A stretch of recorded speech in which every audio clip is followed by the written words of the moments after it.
way up and I can't push on. When you're all alone, pick it up, yeah, you turn it on.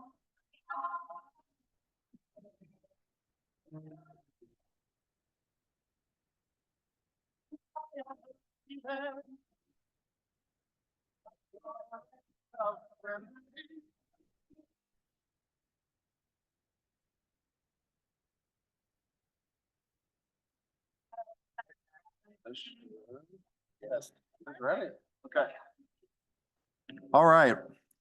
If everyone could take their seats, we're going to get started. I'll give everybody about, well, only a few seconds, and then I'm going to unleash Lori to introduce our final speaker before we head into the panel and the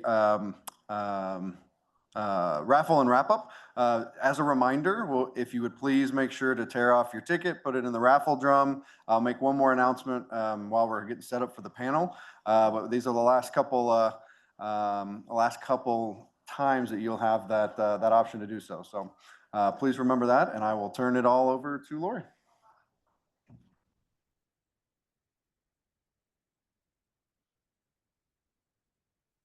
Hello, my name is Lori Peters, and I have the pleasure this afternoon to introduce Ms. Romina Boccia, a top fiscal and economic expert and director of budget and entitlement policy at the Cato Institute.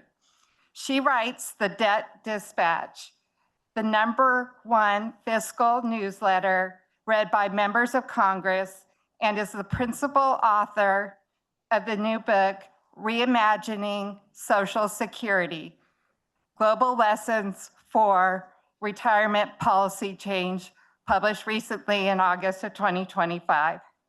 Romina is a native of Augsburg, Germany, and received both BA and MS degrees in economics from George Mason University.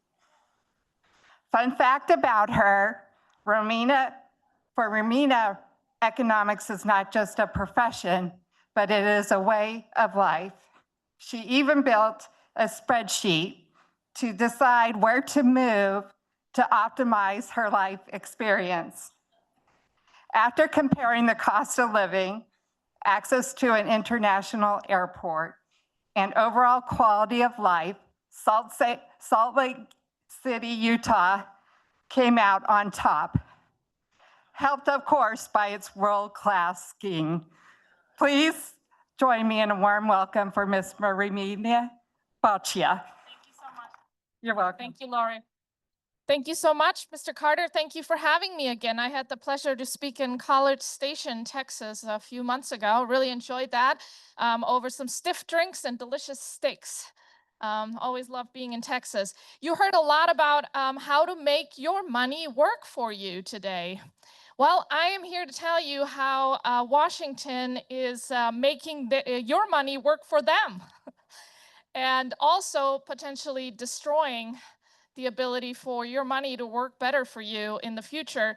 I tend to be the bearer of bad news, but I always try to leave folks on an optimistic note as well, because I wouldn't be doing the work that I do if I didn't fundamentally believe that we can still turn this ship around. A little bit about my background to add to what Lori mentioned.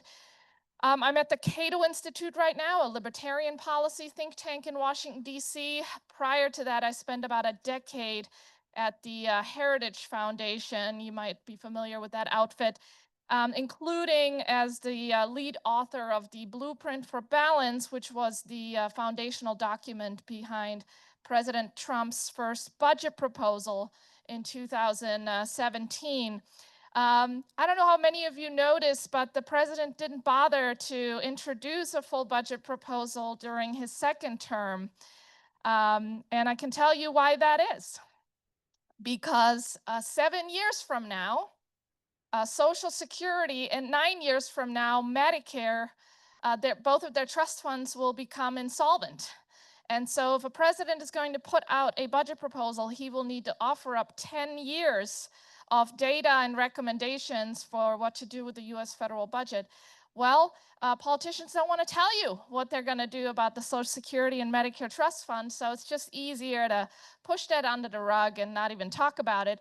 That's sort of what we find ourselves, and those will be some of the themes that you're going to hear from my quick talk here today, and then I want to open the room, the floor for questions. The United States debt is too high and growing too fast.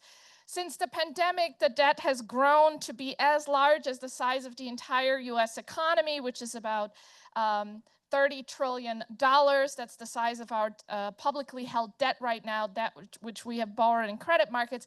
I subtracted from that the debt we owe to Social Security and Medicare because it's not quite the same. Those were prior payroll tax surpluses that Congress did spend, but it meant that they didn't have to borrow at that time. But now to pay those programs back, they do have to borrow that money. By the way, that chart you're looking at here, where the debt reaches its record World War II high by 2029 of 106% of GDP, and then rises to 150% over the next 30 years, that, I'm sorry, is outdated. Because since then, Republicans passed the One Big Beautiful Bill Act, which added $4 trillion to our already projected $21 trillion deficit over the next 10 years. Putting that in context, yes, I mentioned that our national debt right now is $30 trillion. It took us over 200 years to amass $30 trillion in debt, and Congress will in fact add $25 trillion to that debt over the next 10 years. So the debt most likely will actually reach 170% of GDP by the end of 2054 instead of 150%, assuming bondholders will let us get there. Because at some point, bondholders are going to decide that the United States government may not be willing or able to service its debt at full value, and may very likely resort to inflation in order to reduce the value and the burden of the debt. And at that point, investors will demand much higher interest rates and could potentially precipitate a significant fiscal crisis, where the United States government may be confronted with the need for sudden steep tax increases and spending cuts, and the Federal Reserve may very well feel pressure to monetize the debt and just print more money. And we had a recent episode of this. Following the pandemic, the Federal Reserve monetized about $5 trillion in emergency stimulus spending. And the results were the highest rate of inflation of 9% that the United States had experienced in 40 years. And so if we go down that road, expect much higher inflation. Obviously, nobody can predict exactly how that's going to go. But what we can predict is how the federal budget is going to grow, because most of the spending growth that's happening in the federal budget, and this is the federal budget as a share of GDP, and going forward, which categories are growing the fastest growing budget categories are healthcare spending and Social Security. Basically, programs that provide consumption-based benefits to certain eligible populations. By far, the largest drivers of our debt and deficit are Medicare and Social Security. In large part, this is predictable because of the baby boomers retiring. This is not something that we didn't see coming, but nevertheless, politicians decided not to correct for those growing issues. And because our debt is so high, interest on the debt is now by far the largest and fastest growing spending category. In fact, interest on the debt is now over $1 trillion in annual spending. That is more than the federal government spends on defense. That is more than the federal government spends in a given year on Medicare. The only program that we spend more money on than we spend on interest on the debt is Social Security at $1.5 trillion. Most of that is still funded by payroll taxes, about 90 cents on the dollar. But Social Security is also running increasing deficits. One of the reasons for me writing that book, and its trust fund will be depleted regardless by 2032. And you can kind of see the other categories. Discretionary, that's what's shut down right now. It's about a quarter of the federal budget, about 6% of GDP. Discretionary is defense and non-defense programs that Congress has to vote on an annual basis. And it's been declining as a share of GDP, as a share of the budget, as the entitlement programs have been growing. And then other mandatories, some welfare programs and other benefits, veteran benefits, et cetera, and other major healthcare is your Medicaid for the most part. And you can just see that most things are projected to remain rather flat. And then you have Medicare and Social Security plus interest on the debt rising steeply. So it's pretty clear that if you're trying to fix the US fiscal trajectory, if you're trying to control those programs that are driving the growth in the debt, you have to reform Medicare, Social Security. And then once you get those down and bring down your debt, that's when interest on the debt comes down. It's obviously not something you can reform. It is merely a symptom of our borrowing. But there are real benefits to fixing our debt and fixing our budget crises, which is that when debt is too large and growing too fast in industrialized countries, even though we can't predict when a fiscal crisis will appear, what we do know is that excessively high government debt drags down economic growth significantly. And so if we actually fix the debt by stabilizing the debt at the current level and not allowing it to grow more out of control, so at 100% of GDP, the per capita gain in annual income that each American, every man, woman, and child would experience will be from $500 in additional income in 2030. This is per capita, so your GDP divided by your population, to over $4,000 over the next 30 years. That's also the loss, the opportunity cost, assuming we don't suffer a severe fiscal crisis, that families will experience. So if you're a family of four, you're looking at $17,000 in lost income annually that you otherwise would be able to enjoy if we fixed the debt. I talked a little bit about the spending program. So many of you are probably thinking, but what about revenues? I mean, there's always two sides to every ledger. Well, if you look at historically revenues versus spending, revenues have been pretty stable during different periods of time with different tax rates and different tax regimes. The United States government has been able to tax about 17 to 18% of GDP on average. Meanwhile, spending is projected to get close to 30% of GDP by the end of that 30-year period that I was pointing out. And it's growing on a steep trajectory. Now, there is a potential to raise taxes. So what we had modeled here is if the Trump tax cuts had been allowed to expire, that didn't happen. We made the Trump tax cuts, the TCJA, that refers to the Trump tax Cuts and Jobs Act is the official name, was made permanent. So we've locked in at that 17% of GDP revenue level if everything goes well, no major crisis or recession. But if we had let the Trump tax cuts expire, we might have been able to get to 19% of GDP. Of course, we might have also had a slower growing economy. There's always trade-offs to tax increases. Now, if you ask Democrats who believe that we are not taxing the rich enough, that there's more money out there that the government should grab, I had the opportunity to testify last December before the House Budget Committee. There were some Democratic witnesses who were asked exactly this question. They said, well, we think that we could bring in about 20% of GDP, 20 to 21% of GDP. Those were the highest revenue levels ever in US history. And that was during the Clinton administration. We, of course, had a big economic boom at that time, and it didn't last for very long. My colleague, Jessica Riedel, has also ran those numbers and concurs that if we squeezed every single penny out of the wealthy and maximized the amount of revenue that we could get from that higher income group, we'd probably settle in somewhere around 20.5% of GDP. But that still doesn't get you to the more than 27% of GDP that the federal government is projected to spend. And the way to simply think about this is that human wants and needs are unlimited, they're infinite. We always want more, we always want something better. It's one of the driving force behind humanity's progress. But resources are limited, so we have to prioritize.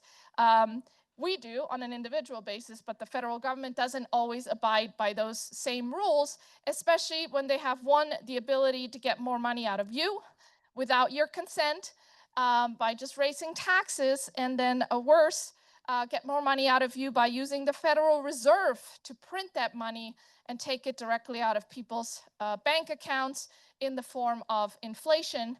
Because when the government prints money, of course, they get to spend it first when it still has its full value. By the time it makes its way through the economy, it's more money chasing the same number of goods and services. That's what inflation is, a general increase in the price level because you've inflated your currency out of line with your growth in the economy. By the time it works its way down to us, we pay that hidden tax in the reduction of the value of the dollars in our bank accounts and the value of the dollars in our paychecks if they don't grow with inflation. So that's the ultimate threat that we confront if we don't fix the programs that are driving the growth in spending. We will likely see our government resort to inflation to deal with the problem. Well, how are we doing in terms of Washington grappling with the severity of our fiscal crisis and the programs that are driving it? Are we anywhere close to Washington wrapping its head around these issues and being willing to make reforms? It's not looking very good. It's not looking good, folks. I gotta tell you. It doesn't matter which party is your favorite. Pick it, red, blue, purple. They all agree that we cannot touch entitlements. Under no circumstances should Republicans vote to cut a single penny from Medicare and Social Security. That's President Donald Trump. Joe Biden says, yeah, maybe we don't want to reform entitlements, and we definitely cannot raise taxes on any Americans making less than $400,000 a year. So there's sort of the two parties they agree on we can't reform entitlements. And then when it comes to, well, how do we pay for the spending that we have one party that says just tax the rich. But none of those are real solutions. There's only so much money you can get at the very top end. In fact, one of the studies that we conducted at the Cato Institute, my colleague Adam Michel, was to look at how European countries finance their welfare states, because we are on track to have a European-sized welfare state. We're just not currently paying for it. So how do they pay for their welfare states? Well, it turns out that it's generally broad-based higher taxes on your middle class. And the way that Europeans do this is through the value-added tax, which is a consumption tax on everything you buy. We calculated that the median wage earner in the United States, who makes about $70,000 annually, if they live in Europe, they pay $12,000 more annually in taxes on average than they pay in the United States. Just think about if the American middle class had to pay $12,000 more for someone making just $70,000 a year annually in taxes. That's sort of the future that we're staring down if we actually tried to finance this from taxation. So let's talk a little bit about why can't we reform the entitlements, Medicare and Social Security? Is it because seniors are so destitute that we can absolutely not reduce their benefits? Well, it turns out that America's seniors are the wealthiest age group, not just in the United States, but globally. And this makes sense, right? Folks who are older have had their entire lives to work and save and invest, and hopefully they made some smart decisions that allowed them to build some significant wealth. The median net worth of America's seniors is around $400,000 on average between these different age groups, 55 and older. And they're receiving the bulk of the transfers from Washington. The 40 cents of every dollar that the federal government spends in a given year goes towards benefits for America's seniors 65 and older. 40 cents on the dollar is primarily Social Security, Medicare, and some long-term care supports in the form of Medicaid. So how do we pay for those benefits? It's those younger generations that have the lower net worth, the working Americans who pay payroll taxes. They finance those benefits because all those benefits, Social Security and Medicare, despite all of the talk of a trust fund, are actually financed on a pay-as-you-go basis. This means current workers paying payroll taxes today pay for the benefits of current seniors receiving their benefits today. Nothing was saved for anyone in this room. Congress spent all the money, and so now we're just paying it based on what's coming in. And for Social Security, that's about 90 cents on the dollar. And so we're doing a transfer of the Robin Hood principle in reverse, transferring money from lower net worth, lower income working Americans to the wealthiest generation in all of world history. Another way to look at this is how much income do Americans have who also receive Social Security. The IRS makes that data available, and about a third of Social Security recipients have more than $100,000 in annual income. Good for them. I think that's great. But we also have to confront the fact that these programs are unfunded, that they're unsustainable, and so maybe transferring tens of thousands of dollars a year to people that have significant net worth and significant high incomes just doesn't make sense anymore. Who can tell me what is the maximum Social Security benefit that an American can get today?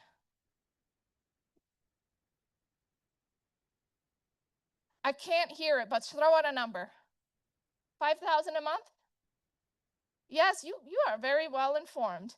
It is 5,000 a month, $60,000 a year for an individual. That means that a couple can collect twice that, $120,000 in maximum Social Security benefits annually. By the way, if that same couple lived in the UK, the maximum Social Security benefit that they could take home in the UK, $37,000 after adjusting for purchasing power parity. So that's in US dollar terms. The United States, in fact, provides the most generous retirement benefits of any country on earth. And I've looked at them, and we talk about some of them in the book. Social Security was not properly pre-funded. We were told it was, but the truth is that we've started running cash flow deficits since 2010. That means that beginning in 2010, the taxes that pay for Social Security, payroll taxes, and taxes on Social Security benefits were no longer sufficient to cover the cost of Social Security benefits. So where does the government get the money to repay the Social Security Trust Fund? It borrows it. The Treasury borrows it. So the orange part is the additional federal government borrowing, over $1 trillion that has happened since 2010 just to repay the Social Security Trust Fund. And we're going to keep borrowing until the trust fund is depleted in 2032, 2033, sometime around then. And we are projected to borrow an additional $4 trillion for a total of $5 trillion to repay the Social Security Trust Fund, which of course it adds to our debt, and it will also drive up interest costs. Just last year, we borrowed around $200 billion to cover the Social Security cash flow deficit. Of the $2 trillion deficit we had during that year, that's about 10% of the deficit. But it's growing every year that we're waiting to reform the program, whereby 2032, when the trust fund is likely to be depleted, we'll be borrowing over $500 billion, roughly $600 billion, just to repay the Social Security Trust Fund. And the story is much worse with Medicare. On my Substack, we just put out a piece this week that shows that 45% of the deficit over the next 10 years can be attributed to Medicare. 45% of the deficit over the next 10 years is due to Medicare. So how do we fix these issues? Politicians don't want to touch entitlements. It's the third rail. There's not enough money to get from the very rich. Like, what are real solutions that are on the table? Well, I increasingly believe that we need some kind of a procedural mechanism to enable Congress to do what's economically necessary to avoid a deep fiscal crisis, but is politically incredibly difficult. And so there's a couple of different mechanisms that Congress could use. You might have heard of the Simpson-Bowles Commission. It was a failed fiscal commission. We also had the Super Committee, which was basically structured like Simpson-Bowles. Now, I looked at those commissions, and I looked at other commissions in the US and abroad in US history as well. And what I found is that commissions like Simpson-Bowles tend to fail because they depend on politicians to make the right choice and to vote for the proposals that they don't want to vote for. So in the end, that kind of mechanism hasn't worked so far. A BRAC-style fiscal commission, however, is an interesting construct because BRAC stands for Base, Realignment, and Closure. Who's familiar with the BRAC? Anyone heard of that before, the BRAC Commission? So after the Cold War, the United States had a lot of obsolete military bases that were no longer necessary because World War II was over, the Cold War was over, and they were wasting tremendous amounts of money. Everyone agreed that we really ought to be closing some of those military bases that we don't need anymore, but nobody wanted to actually own that. Nobody wanted to close a base in their district, and so it became impossible to do it until Congress realized, you know what, the way to do this is to make other people do it. Congress is really good at abdicating responsibility. They are experts at doing that. And so they leaned into that, into one of their core strengths when they set up the Base Realignment and Closure Commission, which basically tasked a panel of independent experts with making the politically difficult choices that Congress didn't want to own. And then it gave Congress, of course, also a scapegoat. They could say, well, we don't want to close these bases, but it's this expert commission. Blame them. And it worked beautifully. We had about 5 rounds of BRAC. The federal government saved hundreds of billions of dollars by closing obsolete military bases in this format. I am currently working with Congress on introducing a BRAC-style fiscal commission. We are thinking about calling it the Budget Reduction and American Competitiveness Act. So when you see that announced, know that was me. And what it would do is it would be tasked with stabilizing the debt over the next decade at no more than 100% of GDP. That would require about $10 trillion in spending reductions. The Republicans just agreed to about $1 trillion in spending reductions with the One Big Beautiful Bill Act, but they also increased the deficit by $4 trillion in the process with more tax cuts. But we would need about 10 times that in order to stabilize the debt at the current percentage of GDP. And then we're nowhere close to balancing the budget. But you know, at least we stopped the debt from growing, which I think would be a worthy goal. In the long run, once you get Congress to actually put in place the reforms to stabilize the debt, I think we also need to lock that in. And so in looking at what other countries have done to achieve more balanced ledgers over time, is that many of them have in common either a balanced budget amendment as part of their constitution, or in more cases, a so-called debt break that controls, instead of the stock of debt, like our debt limit tries to do, which is obviously highly ineffective, the flow of debt by reducing the size of the deficit that the government can incur. My favorite examples there are Switzerland, Germany, and Sweden. 2 of those countries, Germany and Sweden, also appear in the book, that have a smart balanced budget amendment, if you will, that allows the government to borrow during times of crisis and then requires surpluses during economically strong times to repay those crisis deficits. And that's actually what's also necessary in order to reassure investors and markets that they don't need to worry about out of control inflation. Because what happened after the COVID pandemic is when we had this massive inflation, that was actually a fiscal shock. It wasn't a supply shock, it was a fiscal shock, because the government spent about $7 trillion in emergency stimulus measures.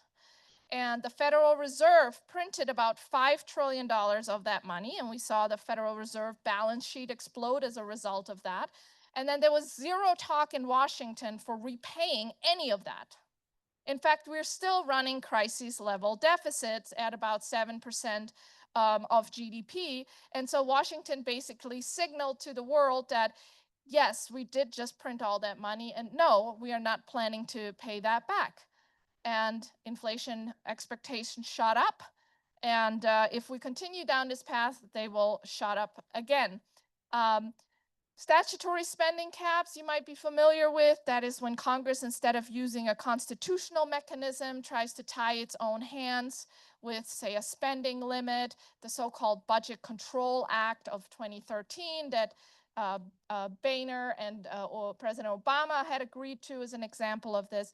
They tend to not be very robust, and politicians very quickly decide to violate those spending caps. But you know, it is a measure that Congress has used at times to tie its own hands.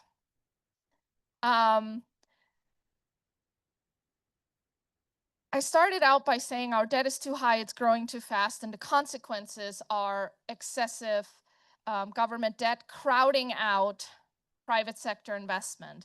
And that's where that's sort of the immediate consequence that we know that is happening, is that our interest rates are higher than they otherwise would be. That is eating into the ability of businesses to get loans, to expand and to grow.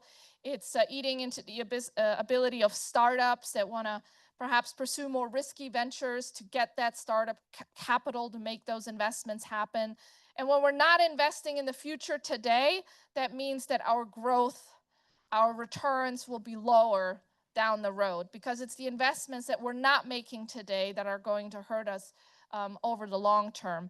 So what helped Congress find the path forward when we were struggling with obsolete military bases, I believe, is also the path forward for how we can reform our entitlement programs and avoid massive inflation, potentially severe debt crises, or stifling growth over the long term in the way that Japan has suffered from several decades of stagnation as a result of in part, of their high debt. And in our book, Reimagining Social Security, we also look at 5 different countries, 4 of which suffered fiscal crises in the 90s. And they were also driven, similar to the United States, by retirement and healthcare programs. And how did those countries get out of it? And how did they overcome the political obstacles to reform? And in pretty much all cases, among the 30 OECD countries that have reformed their health and retirement programs in one form or another, they relied on a fiscal commission, an independent advisory board to not just advise and guide their governments on what reforms would actually work, but most importantly, to give politicians the political cover to do what's economically essential, but politically too difficult. And I have some good news. There are 2 bills right now before Congress that would set up fiscal commissions to fix our debt crisis before it's too late. And there's actually bipartisan support for those plans. One of the key leaders is, maybe some of you know, Representative Jody Arrington. He's the chairman of the House Budget Committee, and he happens to be from Texas. He's a Republican who's leading on the Fiscal Commission Act in the House. And then you have Scott Peters, who's a Democrat from California, and the 2 of them have partnered up alongside about 60 other members of Congress that support a fiscal commission approach right now. Those bills are available and can come to the floor at any time when that window of opportunity becomes wide open. So it's not all gloom and doom. Many legislators, and I meet with them regularly, understand the fiscal predicament that we're in, but they need a way to help us get out of it. And they worry, obviously, about if they lead on that issue, but there aren't enough members joining them, that they're just going to lose re-election. And of course, what members of Congress care most about is being re-elected. So how do we make it possible for them to do what they know is right and what is absolutely necessary, but also do it in a way where they can stand re-election? And I think it will take bipartisanship. And those two are modeling what that looks like. And then it also, I believe, will take an effective procedural tool to not just have another failed fiscal commission, but actually one that can work. And the Base Realignment and Closure Commission is the one successful example in US history that I've found that actually allows for that to work. Many of you, I hope, will be blessed with grandchildren. And I think often about, do Americans love their grandchildren? And I believe fundamentally that Americans love their grandchildren. Absolutely, the answer is yes. But we often use government to do things to each other that we would never do to each other face to face. Government can get away with robbing us and nobody goes to jail. And we often use government to achieve ends that if we had to do them to each other without the government as a middleman would never happen. And that is how I see the problem with our entitlement programs, where America's seniors are receiving a massive transfers, 50% of the budget, $3 trillion a year from younger working generations as we add more and more debt for their grandchildren who aren't even able to vote yet. And this is that we're living in a social contract that nobody would agree to in their right mind if they were confronted with the question of how do you want to structure your society, who should pay and who should receive benefits. If you were to do that behind a so-called Rawlsian veil of ignorance, where you didn't know if you were going to be a working American or a senior, nobody in their right mind would agree to the contract that we have today. And so part of the way out is that we need to recognize that we have set up a system that is unsustainable, that will drive our country into fiscal and economic ruin, which could also threaten our national security over the long run, and it's fundamentally unfair to the next generation. And I believe that once people understand that, we will find the will and the courage to address those unsustainable entitlement programs before it's too late. If you want to stay on top of what Congress is doing with your money, if you want to stay on top of what's happening with the government shutdown, we can also talk about this tonight a little bit if you're interested. I highly recommend you subscribe to my Substack, the Debt Dispatch.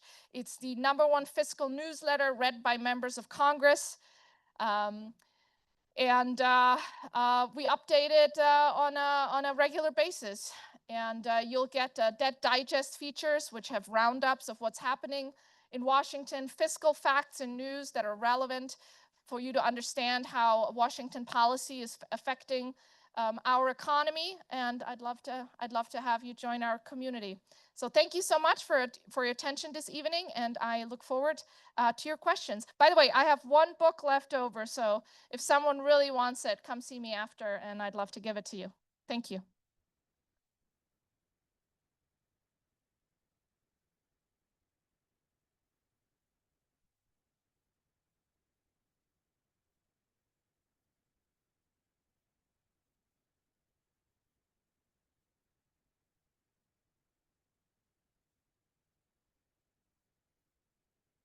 Thank you. The question is about the composition of the Fiscal Commission. So most of the members of Congress who are interested in standing up a Fiscal Commission want to split the commission in about 12 or 16. Those are the numbers that folks have been talking about, commissioners, and half of them would be chosen by the Republican Party and half of them would be chosen by the Democratic Party. The Speaker of the House and the Senate and the minority representatives would get to pick someone, the president would get to pick one or two people. And then different commission design proposals have slightly different details for how the remainder will be picked. I have actually suggested to Congress that we should perhaps run nominated commissioners through the Senate confirmation process as an additional check to make sure that we pick people that are reasonable, that both sides can agree are reasonable and can be trusted to make good decisions, and reduce the risk of, say, the Speaker of the House, for example, no matter what party is in power, picking some radical that could potentially undermine the commission's success. But yeah, it would be current members of Congress that would be picking the commissioners and the president for the most part, and then maybe they would have to be confirmed by the Senate, just to have that additional check. Yes.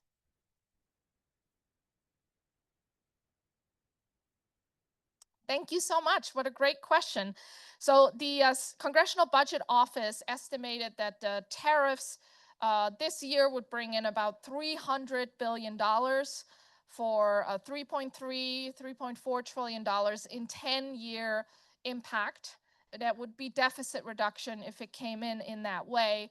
That does not account for the way in which tariffs reduce growth and investment. And it didn't account for the fact that the Supreme Court will likely decide that many of those tariffs are illegal. But yes, it was a significant amount of revenue, which is, it's mind-boggling to me that Congress is allowing the executive to raise taxes by over $3 trillion unilaterally without any congressional approval by using phony emergency powers with this tariff regime. But that's the kind of Congress we have. They don't want to reclaim power or take responsibility. They love abdicating their responsibility, which I think is why they will love my BRAC-like fiscal commission. Let's use it for good. They're always using it for bad. But yeah, that's roughly the amount of revenue, which is significant. It doesn't quite come all the way close to covering the deficit impact of the One Big Beautiful Bill Act, which is $4.1 trillion over 10 years, but it would be significant if that were to occur. But I think it's also important to realize who's paying those tariffs, because the Republican Party often tells us that it's China paying the tariffs or foreigners are paying the tariffs, but actually it's Americans who are paying the tariffs because we pay them when the goods come into our country. So it's a tax increase on the American people, not on foreigners. Yes. My ideas on the shutdown. You mean like reopen it, keep it shut down?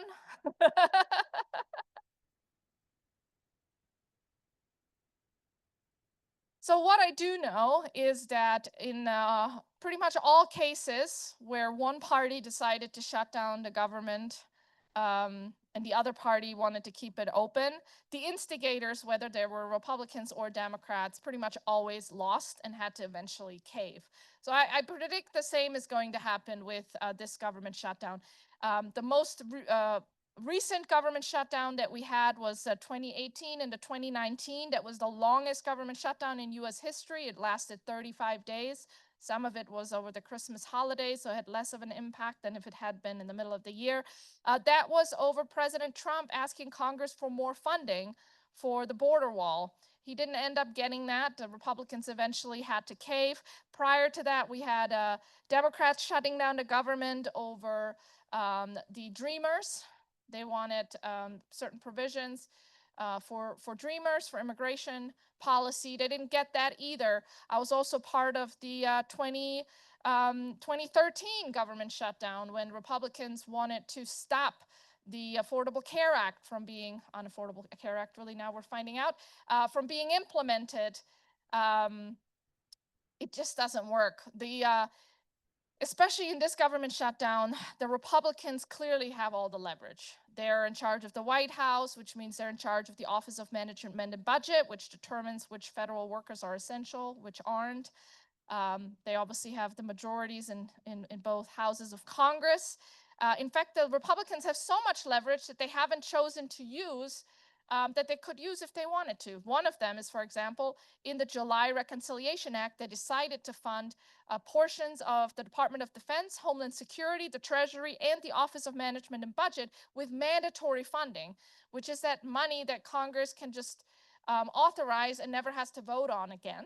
And it's also money that Republicans were able to authorize with a simple majority vote in the Senate. They didn't need any Democrats to do so. Republicans could also decide that the filibuster be damned and just decide to reopen the government without any Democratic support. Those are some options that they have at their disposal.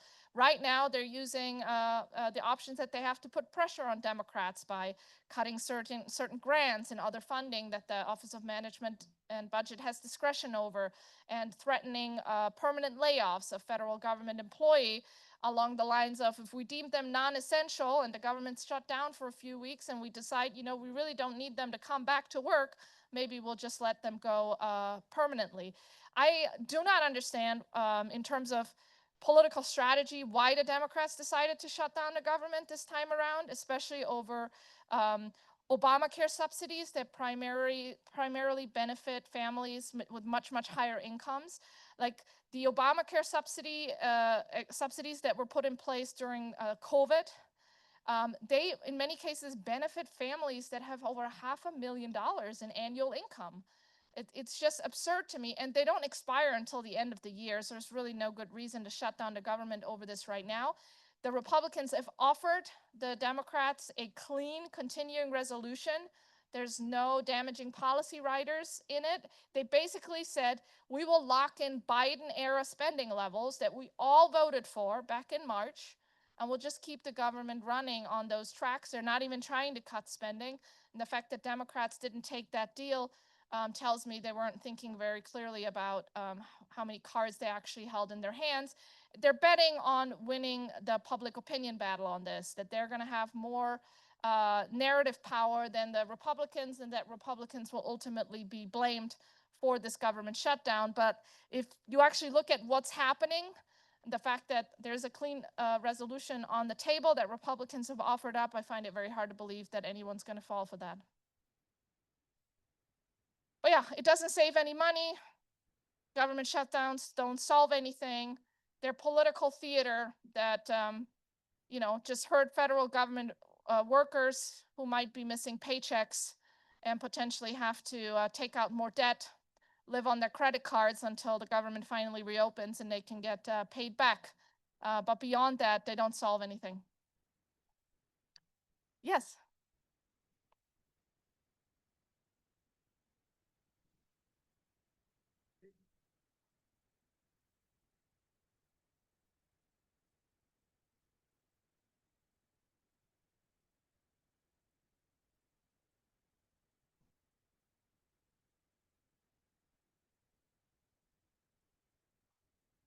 When could that commission be set up? So the House actually brought the fiscal commission bill up for a vote last year in September, when we were at the same place that we're now, where there was discussion of potential government shutdown.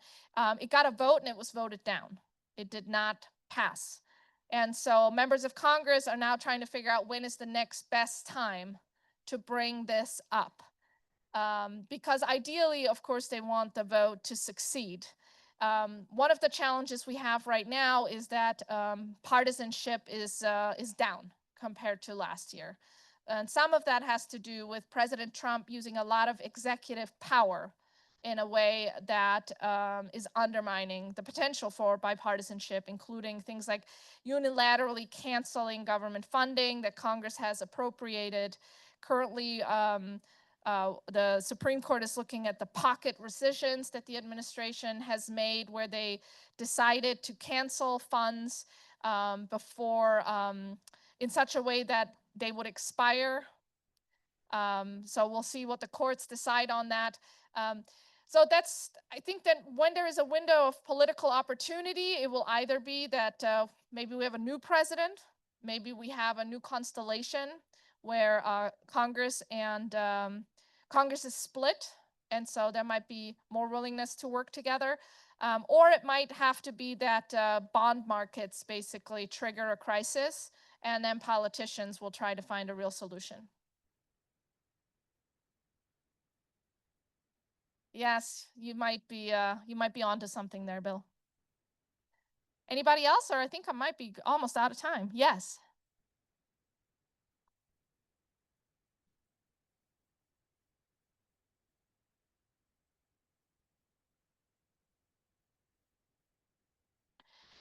So we have a model at the Cato Institute, and it's also been modeled by the Social Security Administration. If you eliminated the payroll tax threshold and you made all earnings subject to payroll taxes, estimates are that you get about 5 years of payroll tax surpluses, and then in the 6th year, you're back to cash flow deficits. But in the process of those payroll tax surpluses for those 5 years, you actually create a funding source that the government can use to spend in other areas. So we had payroll tax surpluses from 1983 to 2010, and the government spent them in the form of tax cuts, like the Bush tax cuts, and in the form of new entitlements, especially Medicare Part D, that was launched during that time.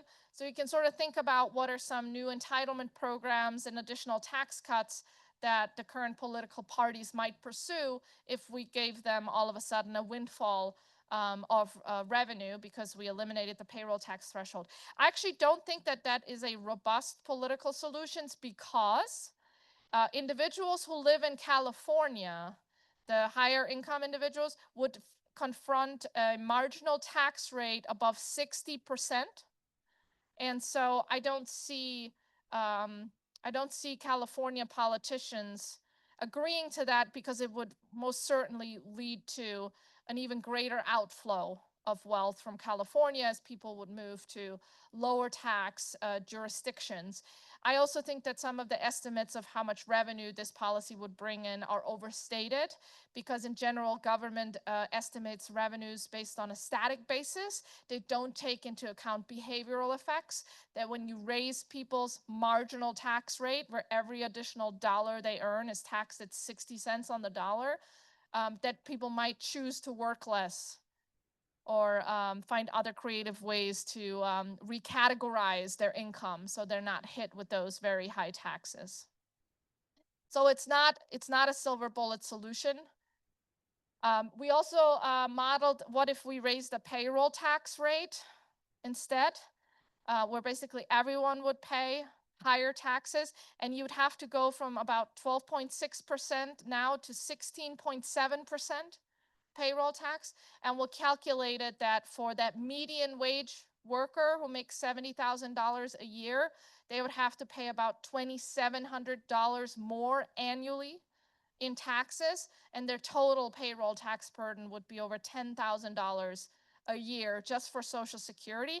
But then you haven't paid for Medicare or defense or anything else. So that's just to pay for Social Security.